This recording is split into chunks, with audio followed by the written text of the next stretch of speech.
Nous sommes au service oncologie de l'hôpital de Brive.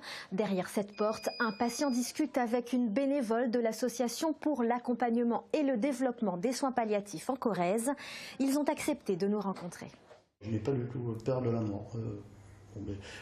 La vie, c'est un passage. J'ai peur de souffrir.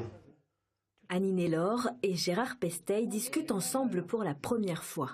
Le patient occupe cette chambre pendant 36 heures. Il est venu pour un traitement par chimiothérapie.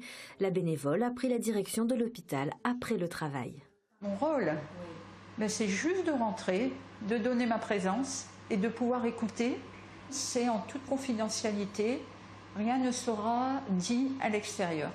Ce patient n'est pas en fin de vie. Il se bat contre un cancer et compte bien gagner la bataille.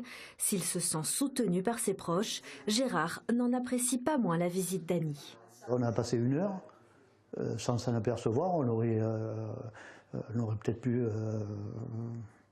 passer 2. Preuve que ça fait du bien quelque part aussi, même si on ne s'en aperçoit pas peut-être. La bénévole a été préparée à cette présence discrète. Parce qu'elle est confrontée à la maladie et parfois à la mort, Annie a été sélectionnée, formée et 1 fois par mois, elle retrouve les autres bénévoles de son association au sein d'un groupe de parole mené par une psychologue. C'est pas bénévole comme partout, c'est spécial parce qu'on va toucher la corde sensible des personnes, on va aller dans les émotions.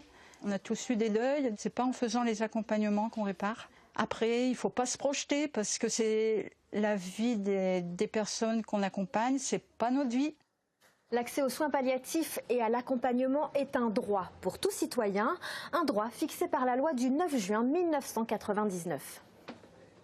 Cette loi encadre la présence des accompagnants bénévoles qui n'interfèrent en aucun cas avec la pratique des soins médicaux et paramédicaux, des bénévoles considérés comme des collaborateurs à part entière. Les soignants n'ont pas toujours le temps de discuter avec les patients, hélas, parce qu'on n'est pas assez nombreuses. Et du coup, les bénévoles ont cette partie complémentaire. Depuis 30 ans, loin de l'amalgame fréquent entre soins palliatifs et fin de vie, les bénévoles de l'ASP 19 accompagnent les patients depuis l'annonce de la maladie. Ce qui est important de comprendre, c'est que les soins palliatifs, ce sont tous les soins que prodiguent les soignants, mais tout ce que vont pouvoir apporter